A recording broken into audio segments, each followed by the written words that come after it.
अब इसको ध्यान से समझना, ये बहुत ज्यादा न्यूमेरिकल्स बनवाता है और क्वेश्चंस भी आते हैं इससे, तो हम बहुत कंफ्यूज हो जाते हैं। तो इसको बहुत ही अच्छे से समझना प्यार से, चाहे तो बाद में रिकॉर्डिंग और सुनना आराम से, ना। एप्लीकेशन ऑफ इक्विलिब्रियम कांस्टेंट में कौन कौन से एप्लीकेशंस हैं इसके? पहले तो एक सबसे पहला होगा हमारा application prediction of direction of reaction. इसका मतलब ये कि आपकी रिएक्शन किस डायरेक्शन में चलेगी, बैकवर्ड या फॉरवर्ड, है ना। ओके से अभी अपन वन बाय वन सारी चीजें देखेंगे। तीन इसके मेन एप्लीकेशन है। दूसरा एप्लीकेशन है prediction of extent of reaction.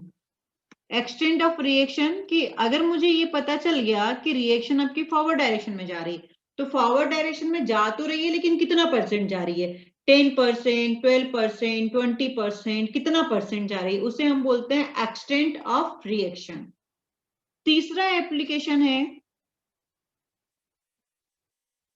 Calculation of equilibrium concentration. मैंने एक्सप्रेशंस लिखने सबके बताए हैं, कुछ क्वेश्चंस भी कराए थे। तो calculation of equilibrium concentration of various species involve in reaction. ये तीन पार्ट है इसके एप्लीकेशंस के। तो सबसे पहला पार्ट हम देखते हैं prediction of direction of reaction. अब पहला जो है कि हमको क्या देखना होगा कि किस डायरेक्शन में रिएक्शन जा रही है और इसमें किसका एक नया आपका चीज आएगा। जैसे कि मेरे पास में एक वर्ड आया है यहाँ पे, रिएक्शन क्वोशिएंट। अगर हमें डायरेक्शन चेक करनी है तो डायरेक्शन चेक करने के लिए हमें सबसे पहले चेक करना पड़ेगा रिएक्शन क्वोशिएंट। अभी रिएक्शन क्वोशिएंट क्या होता है अभी समझ में आएगा, क्योंकि इस रिएक्शन क्वोशिएंट, इसको मैं थ्रू आउट अब आरक्यू लिखने वाली हूं। आरक्यू की हेल्प से हम प्रिडिक्ट करेंगे कि रिएक्शन किसी भी इंस्टेंट पर किस डायरेक्शन में जाएगी। अब एक्चुअली हम इस आरक्यू को कंपेयर करते हैं के इक्विलिब्रियम से। ठीक है, क्या करेंगे और इस आरक्यू का यूज कब करेंगे ये देखते हैं। अगर आपके पास में कोई रिएक्शन है twice A plus B C plus thrice D, ये कोई रिएक्शन है और आपको यहाँ पे केसी सपोज इसके लिए दे रखा है 100। अब क्या है कि अगर इनिशियली आपको इसके कुछ मोल दे रखे हैं, पहली कंडीशन है ना, इनिशियली क्या है कि ट्वाइस ए के कुछ मोल दे रखे हैं, इसके कुछ मोल दे रखे हैं, तो इसके क्या होंगे 0 मोल्स होंगे। अब जब आपके सीओटी के कोई मोल ही नहीं बने हैं बेटा, तो बट ऑब्वियस है कि यहाँ पे तो हमें कुछ भी आरक्यू की कोई हेल्प नहीं लगनी है, बट ऑब्वियस है कि रिएक्शन आपकी कहाँ जाएगी, फॉरवर्ड डायरेक्शन में जाएगी। अरे जिधर कुछ नहीं है उधर ही जाएगी ना बनने के लिए। रिएक्टेंट है तो रिएक्टेंट मिलके आपस में क्या बनाएंगे, प्रोडक्ट, और प्रोडक्ट की ओर जा रही है तो रिएक्शन को हम क्या बोलेंगे, फॉरवर्ड डायरेक्शन में जाएगी। ठीक है, दूसरा केस हमारे पास में क्या हो सकता है, दूसरा केस मेरे पास में ये हो सकता है कि ए और बी के मोल्स दिए हैं। अगेन मैं यहाँ पे लिखती हूँ ट्वाइस ए प्लस बी, हमारे पास में यहाँ पे सी प्लस थ्राइस डी है। तो ए के यहाँ पे ए मोल, बी के यहाँ पे बी मोल है और सी के भी यहाँ पे सी मोल है, लेकिन डी के यहाँ पे 0 मोल है। तो अभी भी मेरे पास में क्या है, डी के मोल्स मतलब यहाँ पे नहीं है, डी के मोल्स नहीं है मतलब रिएक्शन अभी भी मेरी कहाँ जाएगी, फॉरवर्ड डायरेक्शन में ही जाएगी। क्लियर?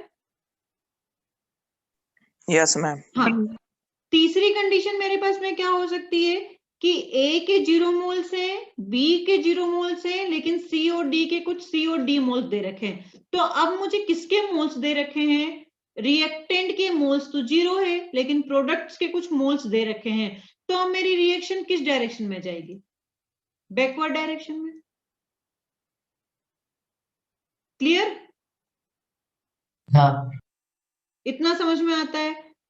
अब ऐसा हो सकता है कि फोर्थ कंडीशन क्या हो सकती है मेरे पास में, फोर्थ कंडीशन ये हो सकती है कि सी और डी के कुछ मोल्स दे रखे हो और ए का या बी का, इनमें से किसी एक का कोई मोल दे रखा हो। जैसे ए के ए मोल दे रखे हैं, बी के 0 मोल दे रखे हैं, सी और डी के ये मोल्स दे रखे हैं। तो अभी भी मेरे पास में मोल्स की कमी किधर आ रही है, रिएक्टेंट साइड। तो इस केस में भी मेरी रिएक्शन कहाँ जाएगी, बैकवर्ड डायरेक्शन। तो यहाँ पे तो हम मोल्स देख के समझ में आ जाएगा कि कब कहाँ पे कौन सी डायरेक्शन में रिएक्शन जानी। दिक्कत कहाँ आएगी, जब चारों के मोल्स दे दे। जैसे ए बी सी डी चारों हैं और इन चारों के आपको मोल्स अगर गिवन है, क्लियर है ना, तब हमको सोचना पड़ेगा ना कि अब रिएक्शन के बारे में हम क्या सोचें। इतनी बात समझ में आई? हाँ मैम। है ना। अब देखो, अब हमारे पास में जो नेक्स्ट कंडीशन आती है, इसके नोट्स में सेंड कर दूंगी, ये है। अब आपको गिवन है ए के ए मोल, बी के बी मोल, सी के सी मोल और डी के डी मोल्स।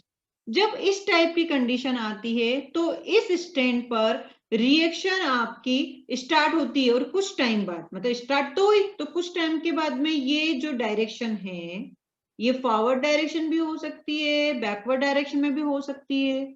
आगे बात समझ में?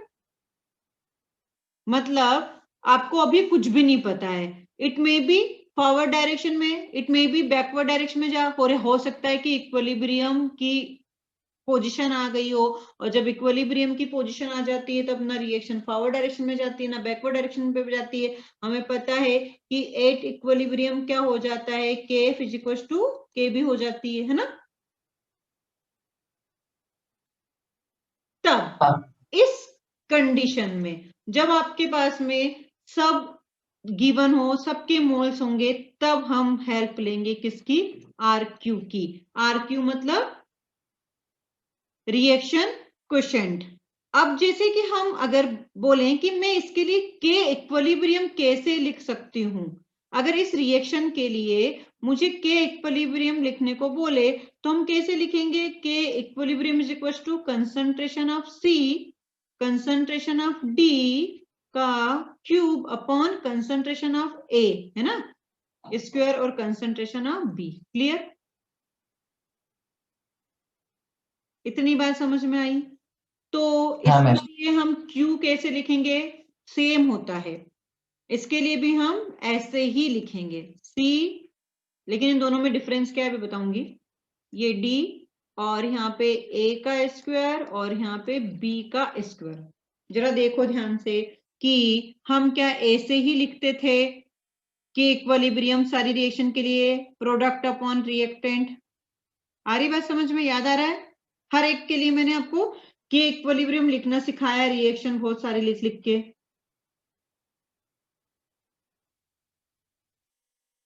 तो यहाँ पे हम क्या करते हैं, इधर Q के केस में, रिएक्शन क्वोशेंट के केस में हम इसे एक्टिव मास ही लेते हैं। अभी बताएंगे एक्टिव मास के बारे में, पढ़ाया ना, जो एक्टिव स्पीसीज होती है। तो अगर के इक्विलिब्रियम आपका केसी होता है तो केसी की कंपेयर हम क्यूसी के साथ में करेंगे। अगर आपका इक्विलिब्रियम कांस्टेंट केपी होता है तो उसके रिस्पेक्ट में हम इसकी कंपेयर किससे करेंगे, केपी से करेंगे। मतलब केसी की कंपेयर क्यूसी से और केपी, सॉरी, केसी की क्यूसी से और केपी की क्यूपी से। क्लियर?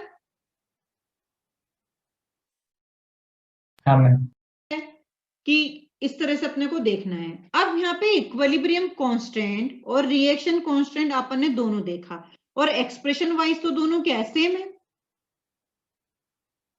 एक्सप्रेशन वाइज तो सेम होते हैं, लेकिन इनमें कुछ बेसिक डिफरेंस होता है। क्या बेसिक डिफरेंस है? दो तीन। पहला कि आपने देखा होगा कि जो के इक्विलिब्रियम होता है, के इक्विलिब्रियम, वो क्या होता है, के इक्विलिब्रियम किसी भी रिएक्शन के लिए कांस्टेंट होता है। के equilibrium is constant for given reaction, जबकि जो आपका आर क्यू होता है ये वेरिएबल है। पहला डिफरेंस ये है कि हर एक पर्टिकुलर रिएक्शन के लिए के इक्विलिब्रियम कांस्टेंट है, जबकि आर क्यू मतलब रिएक्शन क्वोशेंट क्या होता है, वेरिएबल होता है। पहला डिफरेंस। दूसरा डिफरेंस ये है कि आपके पास क्वेश्चन में न्यूमेरिकल वैल्यू जो होगी, न्यूमेरिकल वैल्यू ऑफ के इक्विलिब्रियम गिवन होती है, बट जो आपका आरक्यू है ये आपको कैलकुलेट करना पड़ेगा।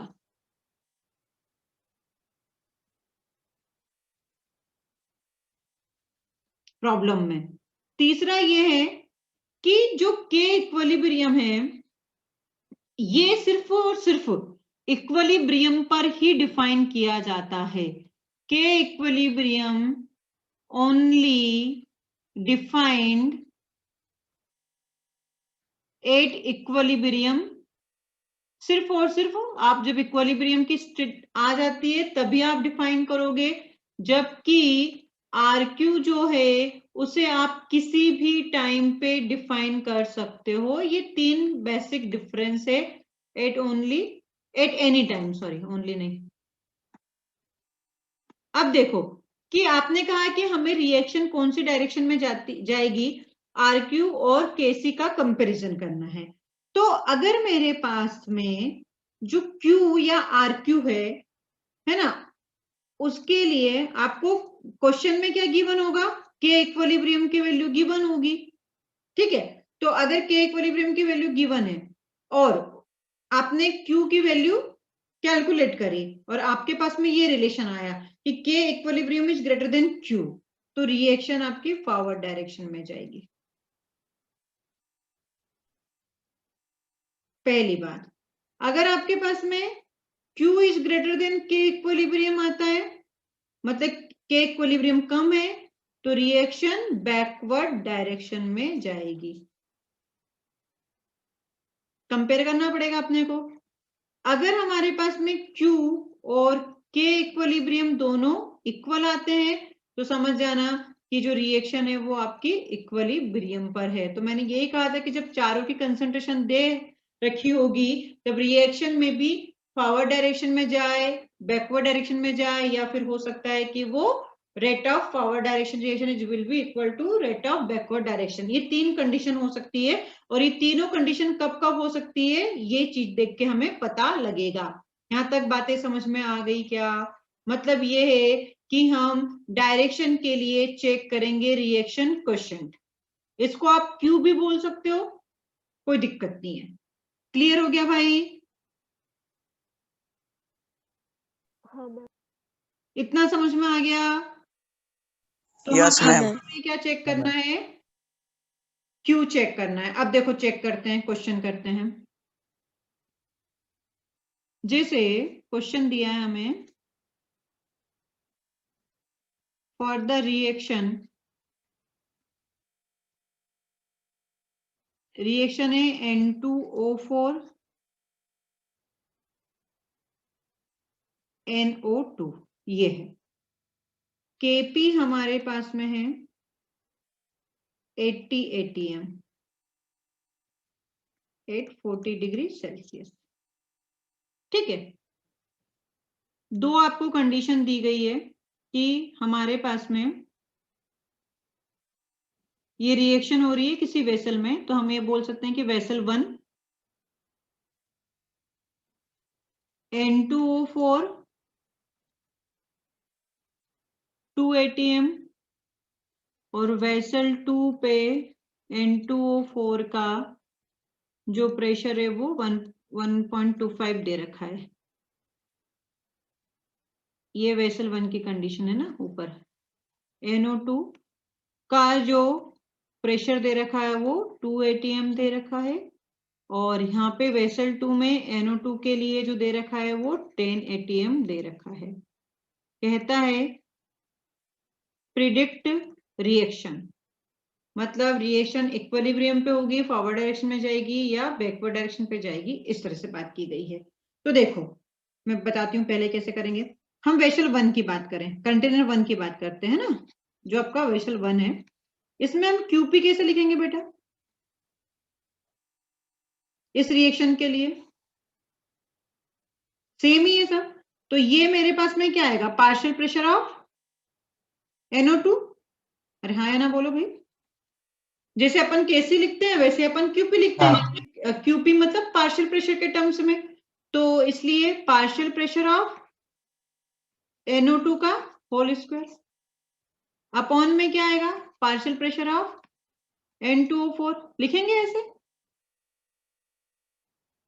तो अब देखो यहाँ पे मेरे पास में वैल्यू रख दो, पार्शियल प्रेशर दे रखा है आपको NO2 का 20 और N2O4 का 2 दे रखा है, तो यहां से कितना आ जाएगा 20 स्क्वायर अपॉन 2 दैट इज 200। अरे है ना। हाँ मैम। हाँ तो मैम। ये मेरा क्यूपी आया, तो वेसल 1 के लिए मेरे पास में क्यूपी कितना आया 200। यहाँ पे मेरे पास में केपी कितना दे रखा था 80, मतलब QP is greater than KP, हाँ या ना बोलो। हाँ, तो रिएक्शन कहाँ जाएगी, बैकवर्ड। बैकवर्ड डायरेक्शन में जाएगी इक्विलिब्रियम अटेन करने के लिए। आई बात समझ में। हाँ मैम। हाँ, फिर अब वेसल सेकंड में देखो, for vessel second, vessel second में अगेन वही निकालेंगे हम, partial pressure of NO2 whole square upon partial pressure of N2O4। आपको यहाँ पे दे रखा 10 का स्क्वायर कर दोगे, इधर आप कितना करोगे, पार्शियल प्रेशर ऑफ NO2 कितना दे रखा है 1.25। तो अब देखो आदत डालो हमेशा कि पॉइंट्स में ना लिख के आप इसे इस तरह से लिखा करो। 1.25 को मैं क्या लिख दूंगी 5/4, तो मेरे लिए कैलकुलेशन आसान हो जाएगी। तो यहां से आप क्यूपी निकाल लो, ये अपन क्यूपी निकाल रहे हैं वेसल सेकंड में।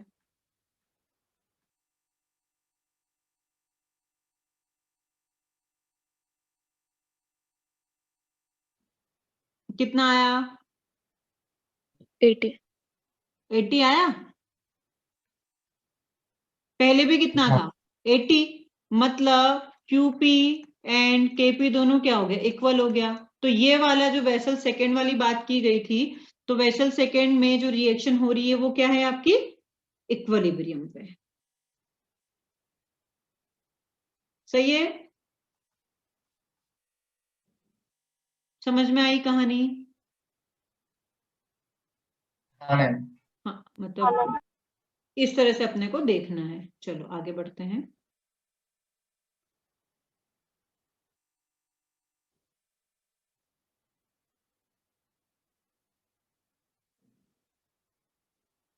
एक और क्वेश्चन देती हूँ।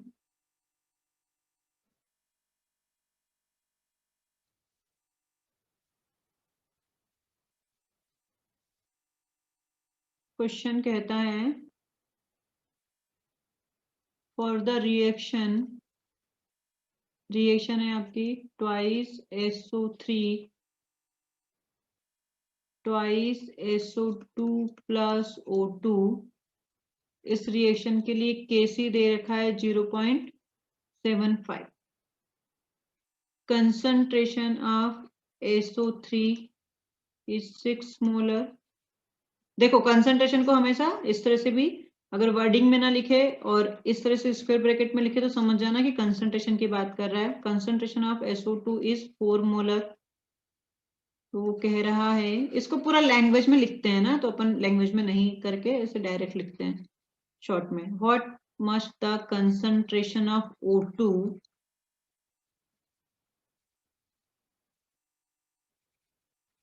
O2 for forward direction.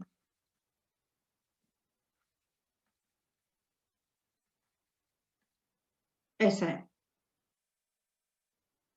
तो अब देखो जरा, यहाँ पे मेरे पास में जो 0.75 है ना, आप हमेशा आप इसे ध्यान रखें कि 3/4 लिखने की आदत डालें। मैं जो चीजें बता रही हूँ न्यूमेरिकल ऐसे सॉल्व करते हैं, उस चीज को ध्यान रखें ना, आपका काम आसान हो जाएगा।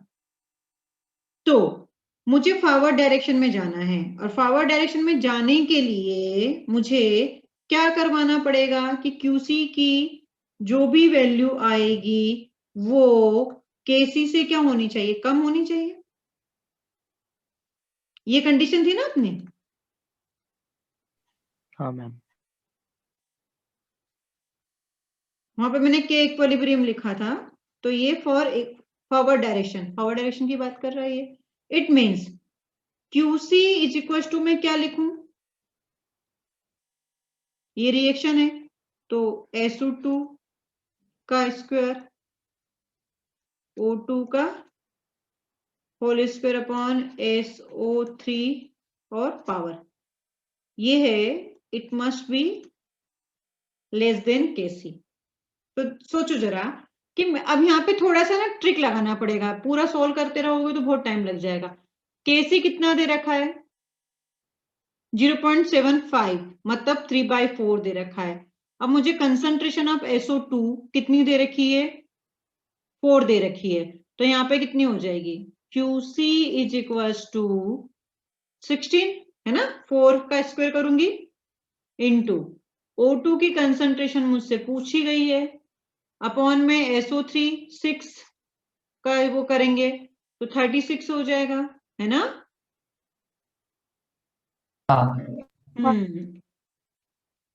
ये कंडीशन आनी चाहिए, तो मैं O2 क्या रखूं कि मेरे पास में ये चीजें मेंटेन रहे,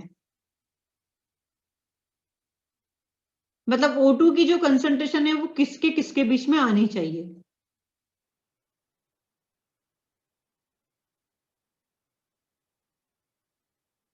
तो मैक्सिमम या मिनिमम कंसंट्रेशन ऑफ O2 क्या रखूं कि मेरे पास में ये कंडीशन बनी रहे। 27/16। 27/16, हाँ, दैट इज 1.69 बोल सकते हैं क्या। हाँ, ठीक है, मतलब ये 3/4 से मेरे पास में जो भी कंसंट्रेशन आएगी यहाँ पे आएगी O2 की कंसंट्रेशन, है ना, दैट इज 1.69 के अराउंड। तो वही है कि अपने को थोड़ा सा ये दिमाग लगाना पड़ेगा, फॉरवर्ड डायरेक्शन में है तो ये 3/4 है, मतलब इससे कम आना चाहिए, इस वैल्यू से मेरे पास ज्यादा नहीं आना चाहिए।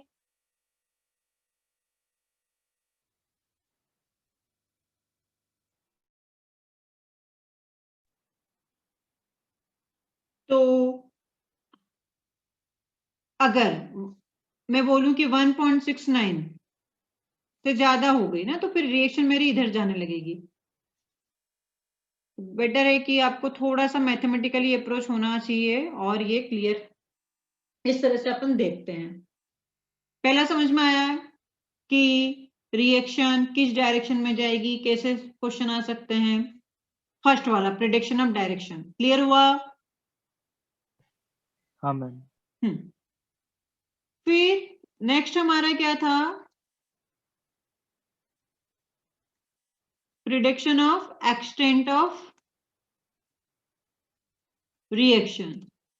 एक्सटेंट मतलब वही है कि अगर परसेंटेज कंप्लीशन कितनी है, एक्सटेंट का मतलब यहाँ पे क्या होगा कि कितना % रिएक्शन कंप्लीट हुआ है।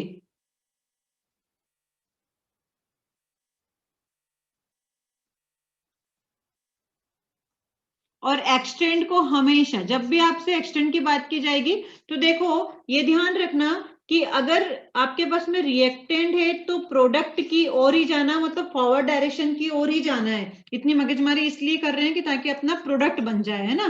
तो एक्सटेंट मतलब ऑलवेज फॉरवर्ड डायरेक्शन से ही डील करना है, अपने को यही सोचना है कि अपने को इधर ही जाना है भैया, फॉरवर्ड डायरेक्शन में ही जाना, उल्टा नहीं चलना है ना, रिवर्स केस में नहीं चलना है।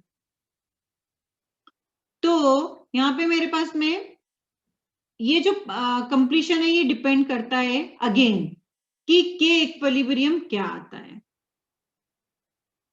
जैसे पहली कंडीशन के इक्विलिब्रियम की वैल्यूज, अगर जैसे कि अभी मैं बोल रही थी कि 10⁻10 बहुत कम है, इफ के इक्विलिब्रियम इज ग्रेटर देन 10⁻3, मतलब ये काफी अच्छा है, 10⁻3 से ज्यादा है, इसका मतलब ये जो रिएक्टेंट है आपका, ये रिएक्टेंट जो है वो कंप्लीटली प्रोडक्ट में चेंज होने की टेंडेंसी रखेगा, दैट इज टेंडिंग टू 0, है ना। अगर मेरे पास में ग्रेटर देन 1000 आता है तो हमेशा याद रखो कि रिएक्टेंट हमेशा 100% प्रोडक्ट में चेंज होने की कोशिश करेगा, मतलब tending to 0, reactant tending to 0। Clear हो रही। मतलब अगर ये कंडीशन आई तो हमारे पास में रिएक्शन जो होगी वो ऑलमोस्ट कंप्लीट हो जाएगी। ऑलमोस्ट कंप्लीट बोल रही हूँ, पूरी कंप्लीट नहीं होगी, है ना, समझे। अगर 10 की पावर 10 आ गया, अगर 10 की पावर 5 आ गया, तो अपन यही बोलेंगे कि 10 की पावर 3।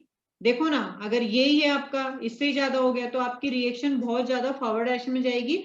और अभी चूंकि हम इक्विलिब्रियम की बात कर रहे हैं, तो इक्विलिब्रियम पे ऐसा नहीं हो सकता है कि 100% कंप्लीट आ जाए, लेकिन 99.99% तक भी कंप्लीशन की ओर जा सकती है।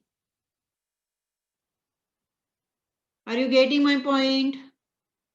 तो जब भी के इक्विलिब्रियम की जो गिवन वैल्यू है उसको आप देखोगे और के इक्विलिब्रियम इज ग्रेटर देन 10 की पावर 3 अगर है, तो हमारे पास फिर रिएक्शन फॉरवर्ड डायरेक्शन की ओर ज्यादा जाएगी, मतलब प्रोडक्ट की तरफ बढ़ेगा। तो इस कंडीशन पे हम क्या बोलेंगे कि प्रोडक्ट रिलेटिवली ज्यादा स्टेबल होगा एज कंपेयर टू रिएक्टेंट। हाँ या ना बोलो, बोलो। अरे बात समझ में आई कि नहीं आई? हाँ रिएक्शन ज्यादा से ज्यादा किधर जाएगी? ई ओ आर आपको लिखा हुआ कहीं मिलेगा, इसका मतलब है एक्सटेंट ऑफ रिएक्शन। अगर एक्सटेंट ऑफ रिएक्शन आपकी फॉरवर्ड डायरेक्शन में है, अगर फॉरवर्ड डायरेक्शन में ज्यादा है, इसका मतलब रिएक्टेंट आपका प्रोडक्ट में चेंज होने की ज्यादा विलिंग रखता है, ज्यादा इच्छा रखता है, इसका मतलब प्रोडक्ट ज्यादा स्टेबल होगा एज कंपेयर टू रिएक्टेंट। तो इसका कॉन्सेप्ट आपको ऑर्गेनिक केमिस्ट्री में भी लगेगा, जहां पे हमें ए बी सी डी 4 ऐसे रिएक्शन लिख के दे देंगे बेटा, उसकी के इक्विलिब्रियम की वैल्यू लिख के दे देंगे और पूछेंगे रिएक्टेंट ज्यादा स्टेबल होगा कि प्रोडक्ट ज्यादा स्टेबल होगा। ठीक है, तो ध्यान रखना कि इक्विलिब्रियम वाला चैप्टर में के इक्विलिब्रियम की वैल्यू कहाँ पे कितनी होती है, तब कौन ज्यादा स्टेबल होता है। जनरली आपका कहीं कहीं पे प्रोडक्ट ज्यादा स्टेबल होता है, कहीं रिएक्टेंट ज्यादा स्टेबल होता है, तो वो आपके कॉन्सेप्ट जब बनेंगे ऑर्गेनिक में तब समझ में आएगा। लेकिन वो कुछ भी ना देके सिर्फ ऐसा दे देगा, कुछ बन रहा है और के इक्विलिब्रियम की वैल्यू देके। तो अगर हमारे पास में ये कंडीशन आती है, तो इस वाली कंडीशन में कौन ज्यादा स्टेबल होगा? रिलेटिवली प्रोडक्ट ज्यादा स्टेबल होगा एज कंपेयर टू रिएक्टेंट। सही है? हाँ मैम। हाँ मैम। पहली कहानी समझ में आती है। दूसरा क्या हो सकता है कि हमारे पास में जो के इक्विलिब्रियम है ये इस तरीके से हो, 10 की पावर 3 से कम हो जाए। अच्छा, मैंने 10 की पावर -3 क्यों लिख दिया? क्लियर करें, इज लेस देन 1000। तब इस कंडीशन में क्या होगा कि हमारे पास में उल्टा चलेगा। हाँ चलो -3 लिख दो, ठीक है। दूसरी कंडीशन आपके पास में ये हो सकती है कि 10 की पावर -3 है, इसका मतलब क्या है कि के इक्विलिब्रियम बहुत कम है। के इक्विलिब्रियम बहुत कम है मतलब आपका जो प्रोडक्ट है वो अब उल्टा जाएगा, मतलब प्रोडक्ट टेंडिंग टू 0 है, मतलब प्रोडक्ट अब कहाँ जाएगा? उल्टा जाएगा, मतलब किधर जाएगा? रिएक्टेंट की साइड ही जाएगा। समझ में आ रही बात? मतलब प्रोडक्ट खत्म होने वाला है, बैकवर्ड डायरेक्शन में रिएक्शन चलेगी। इसका मतलब कि रिएक्शन तो आपकी कभी भी कंप्लीशन की ओर नहीं जाएगी, एक्शन ऑफ रिएक्शन क्या हो जाएगी? फॉरवर्ड डायरेक्शन में बहुत कम होगी, और जो प्रोडक्ट होगा वो ज्यादा स्टेबल होगा, sorry product relatively less stable होगा एज कंपेयर टू रिएक्टेंट। तभी तो वो टेंडिंग टू 0 है। Are you getting my point? हाँ मैम। समझ में आ गया ना बात कि मेरे पास में अगर ये वाली कंडीशन आती है क्वेश्चन में देख के, तो हमें देखना है कि प्रोडक्ट आपका टेंडिंग टू 0 है। इसका मतलब आपकी हमें जो एक्सटेंट रिएक्शन है वो हमेशा क्या मान के चलना है? Forward direction. तो यार ये फॉरवर्ड डायरेक्शन में नहीं जाएगा, मतलब आपकी रिएक्शन कभी भी कंप्लीशन की ओर की नहीं जाएगी, मतलब E O R in forward direction बहुत कम होगा। और अगर EOR मतलब extent of reaction forward direction में बहुत कम होगा, तो आपका प्रोडक्ट क्या हो जाएगा? रिलेटिवली लेस स्टेबल होगा एज कंपेयर टू रिएक्टेंट।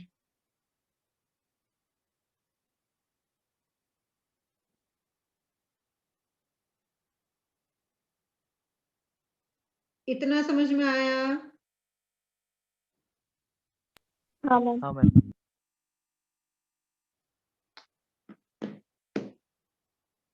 चलो नेक्स्ट कंडीशन क्या आएगी कि अगर हमारे पास में के इक्विलिब्रियम की रेंज ये आए, इसका मतलब ये होगा कि concentration of reactant and concentration of product, sorry product लिखना है, concentration of reactant and concentration of product दोनों ही क्या है, मॉडरेट है। मतलब आपके पास में रिएक्शन में जब भी रिएक्शन होगी तो रिएक्टेंट और प्रोडक्ट दोनों ही एक सिग्निफिकेंट अमाउंट में प्रेजेंट होंगे। ठीक है, मतलब एक्सटेंट ऑफ रिएक्शन आपकी फॉरवर्ड डायरेक्शन में भी, मतलब आप ये बोल सकते हो कि इक्विलिब्रियम कंडीशन लाने के लिए मुझे ये कंडीशन चाहिए जहां पर फॉरवर्ड डायरेक्शन की जो रेट होगी एक्शन वो भी मॉडरेट हो। क्लियर है ना? ईओआर क्या होना चाहिए? EOR action of reaction in forward direction is moderate, ये कंडीशन आनी चाहिए मेरे पास में। तब मेरे पास में क्या हो जाएगा इस कंडीशन में कि रिएक्टेंट एंड प्रोडक्ट दोनों ही इक्वली स्टेबल होंगे। यहां पे कोई ज्यादा और कोई कम नहीं होगा, इक्वली स्टेबल होगा इस कंडीशन पर। क्लियर? हाँ मैम। ये आपके पास में 3 कंडीशन है। तो फर्स्ट की जो 2 कंडीशन बताई वो तो हमारे पास में अभी इधर यूज नहीं होनी, क्योंकि हम इक्विलिब्रियम की बात कर रहे हैं और इक्विलिब्रियम पे हमें क्या चाहिए? दोनों ही स्टेबल चाहिए। ठीक,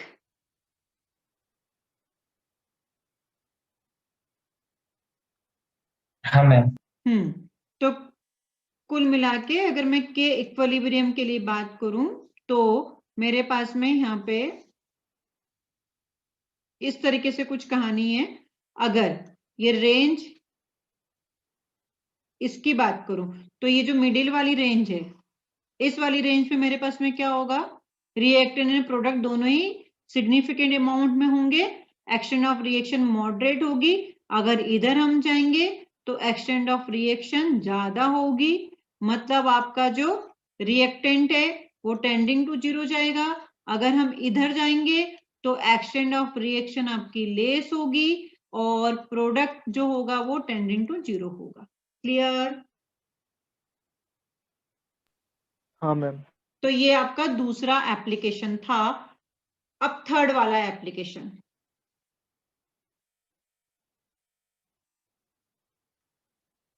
कैलकुलेशन ऑफ इक्विलिब्रियम कंसंट्रेशन या कंपोजिशन। अब देखो, हमने हर टाइप की रिएक्शन की बात करी, होमोजीनियस की बात करी, हेट्रोजीनियस की बात करी, पढ़ रखे ना अपन ने reactions, homogeneous reaction, heterogeneous reaction, सबके बारे में मैंने आपको हाँ मैम। इंट्रोडक्शन करवाया है। तो अगर मेरे पास में कुछ ऐसा आए क्वेश्चन कि ट्वाइस ए बी प्लस सी और इस रिएक्शन के लिए केसी आपका 100 है,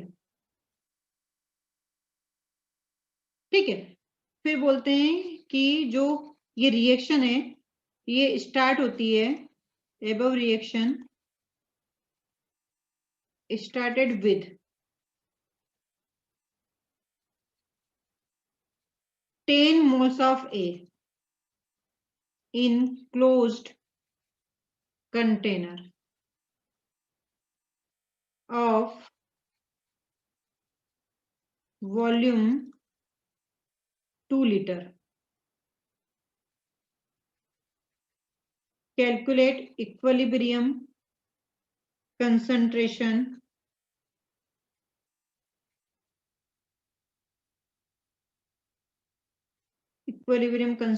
of A, B and C।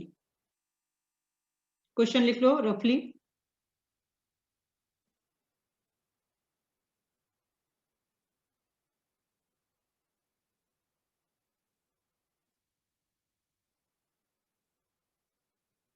लिख लिया क्वेश्चन?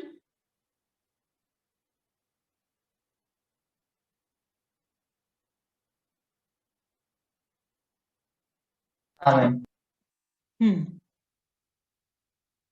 अब देखो, वही कहानी लिखनी है बेटा जो मैंने आपको बताई है। ट्वाइस ए से हमारे पास में रिएक्शन क्या थी? बी। ये होमोजीनियस है ये। अब मेरे पास में ए मोल से मैं स्टार्ट करती थी, तो अब यहाँ पे इसने क्या बोल दिया है कि आपके 10 मोल से स्टार्ट हुई ना रिएक्शन। तो T0 पर इसके कितने मोल्स थे? 10। इसके कितने थे? 0 0। सही है? हाँ अब यहीं पे आप क्या कर लिया करो कि जैसे वॉल्यूम से क्या करो, डिवाइड कर लो, ताकि यहीं पे खत्म हो जाए। तो ये आ गए आपके 5 मोल्स। 2 लीटर वॉल्यूम दे रखा था ना। अब टी इक्विलिब्रियम पर क्या होगा? 5 हम करते थे a माइनस 2x करते हैं, क्योंकि ये 2 है। तो इसको मैं क्या करूंगी, सपोज कि अब कंसंट्रेशन के टर्म्स में बात कर रहे हैं, तो इसको मैं ट्वाइस सी, इसे मैं सी और इसे सी लिखूंगी। हाँ या ना बोलो? सी मतलब कंसंट्रेशन है ना, कंसंट्रेशन कैलकुलेट। हाँ भाई, तो मैं क्या बता रही थी कि आपके पास में ये ट्वाइस है, कंसंट्रेशन की बात कर रहे हैं, तो वहां पे हमने सी के टर्म्स में लिख लेना है और कुछ नहीं। तो यहाँ पे आप क्या लिखोगे, ये आपका था 10 T0 पर, ये आपका 0, ये आपका 0 हो जाएगा। तो यहीं से 10/2 दैट इज 5, ताकि आसान हो जाएगा कहानी।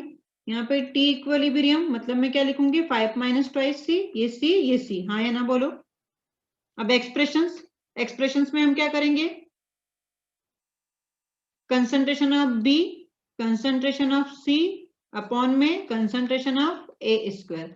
तो के सी आपको दे रखा है 100, ये सी सी मतलब सी स्क्वायर हो जाएगा। चलो इसको सी इंटू सी लिख देते हैं अभी, और तुम्हारे लिए पूरा पूरा लिख देते हैं। अपॉन में इसको मैं क्या लिखूंगी, 5 माइनस सी का स्क्वायर। हाँ या ना बोलो? हाँ मैम। ठीक है? हाँ मैम। हाँ, तो अब इसे सॉल्व कर लो, सी निकाल लो यहां से। और डेल्टा एनजी क्या है मेरे पास में? 0 है। तो मोल शुड बी सेम है ना, इनिशियल और इक्विलिब्रियम पे।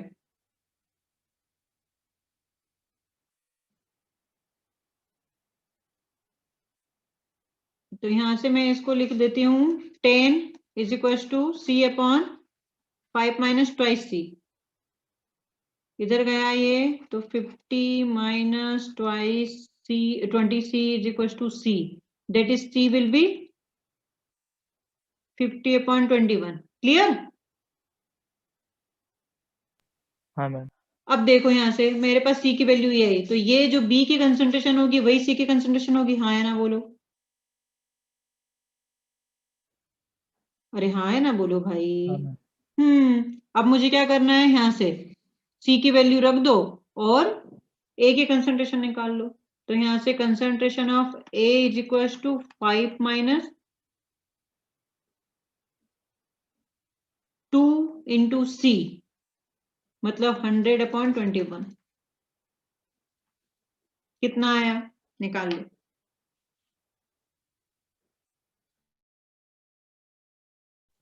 5/21।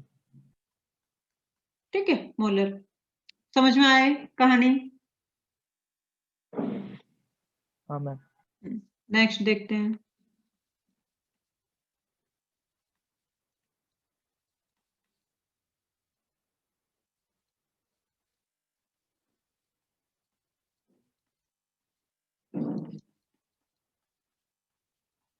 ये है आपके पास में केसी गिवन है।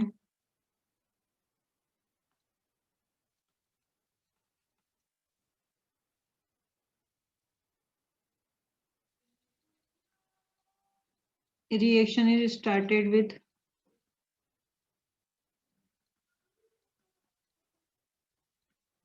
ten moles of A in 1 liter closed container.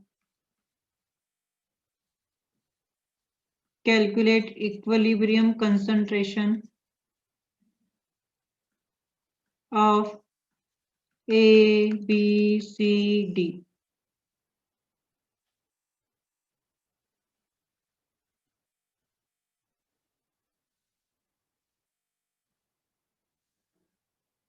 Try करो, बताओ कितनी प्रोग्रेस है। हम इसे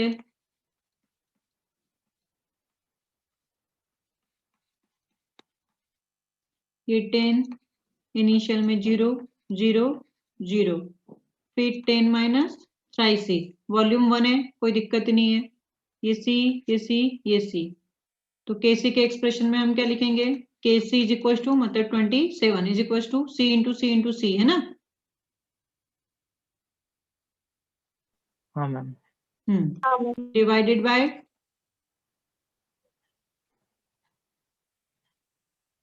क्यूब। ठीक है, तो यहां से मैं इसको 27 इधर आया है, ये भी क्यूब आ जाएगा, तो इसको मैं डायरेक्ट ऐसे लिख सकती हूँ।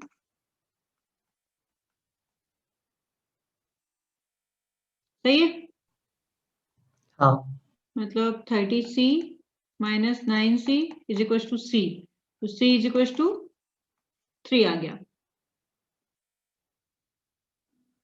तो बी सी और डी तो सी सी सी है, तो concentration of B C D आ गया 3। Concentration of B is equal to concentration of C is equal to concentration of D, ये आ गया आपका 3 मोलर।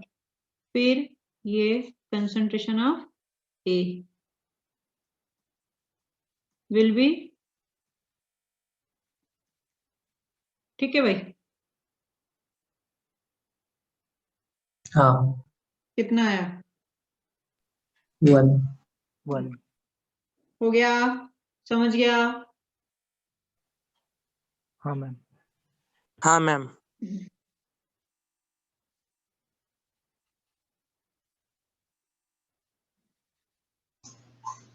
नेक्स्ट है मैम। Calculate equilibrium concentration. अब ऐसे बना रही हूँ ना, समझ जाना, इक्विलिब्रियम और स्क्वायर ब्रैकेट में तो concentration of HI H2 and I2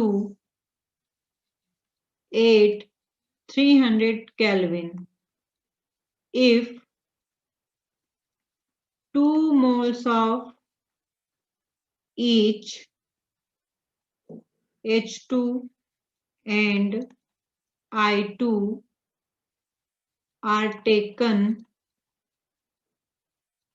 in 10 liter closed container।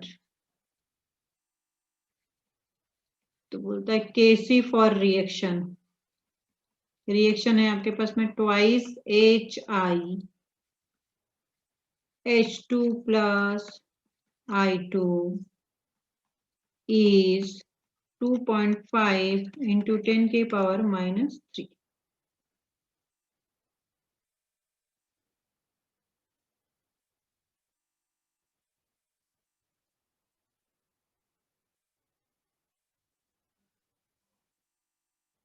सोचो जरा, अब इस क्वेश्चन को करने से पहले आप इसकी लैंग्वेज को समझो बेटा।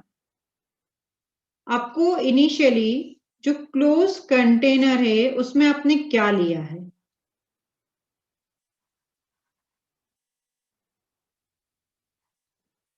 ध्यान से देखो ना, अब यहीं पे गलती होगी। 2 moles of H2 and I2 are taken। समझ में आई बात, मतलब पहले जो आपकी रिएक्शन थी वो क्या थी, H2 plus I2, और जो आपको के इक्विलिब्रियम दिया है वो इस रिएक्शन के लिए दिया है। तो इस रिएक्शन और इस रिएक्शन में क्या रिश्ता है? इनवर्स का। समझ पा रहे बात को?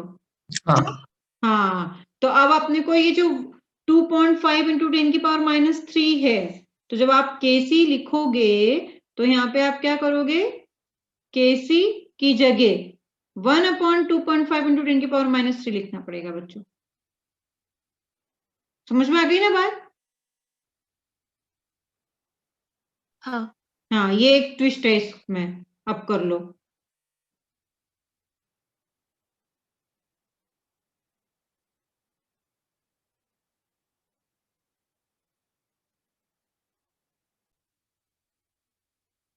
तो दो तरीके से आप सॉल्व कर सकते हो। हमारे पास में इस रिएक्शन के लिए दिया था ट्वाइस HI प्लस H2NI2, लेकिन इनिशियली उसने H2NI2 के मोल्स ले रखे थे, तो हमने वो कर लिया कि H2 के मोल्स और I2 के मोल्स ये आपके T0 कंडीशन पे थे और ये आपके T इक्विलिब्रियम पे आ गए। तो यहां से हम निकाल लेंगे। देखो आप जरा इसको देखो क्या करा आप लोगों ने। 2.5 इंटू 10 की पावर -3, इसको आप क्या लिख सकते हो? हमेशा इजी बनाने की कोशिश करा करो। लिख सकते हो क्या 1/400?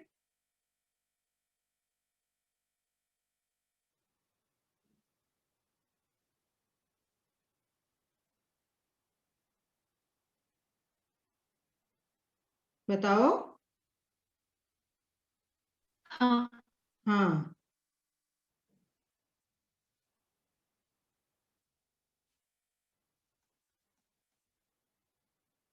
स्क्वायर हटा दो। 1/20 is equal to 0.2 minus C divided by twice C. तो twice C is equal to कितना हो जाएगा? 4 माइनस ट्वाइस सी हो जाएगा, है ना? देख लेना, twice C is equal to कितना हो जाएगा? 4 माइनस ट्वाइस सी हो जाएगा। तो यहाँ से सी कितना आ जाएगा? C is equal to 1/11। देखना जरा आया क्या?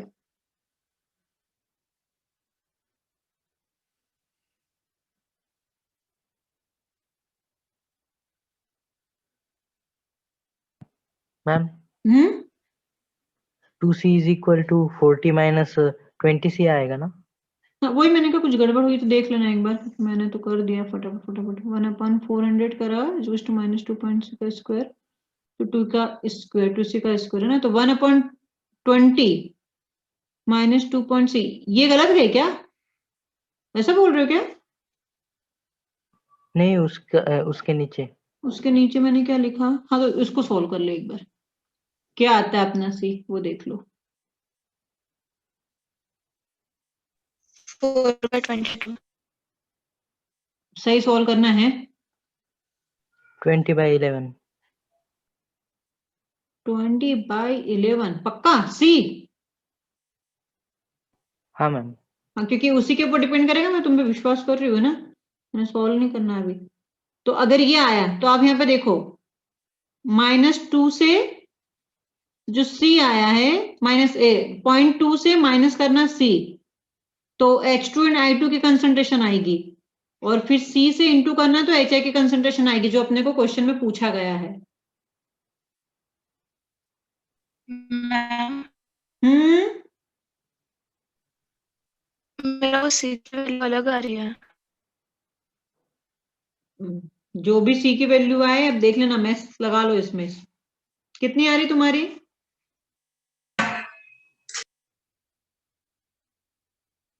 सॉल्व कर लेना, 2 मिनट लगेंगे। 4/100। आवाज तेरी क्लियर नहीं आ रही है बच्ची।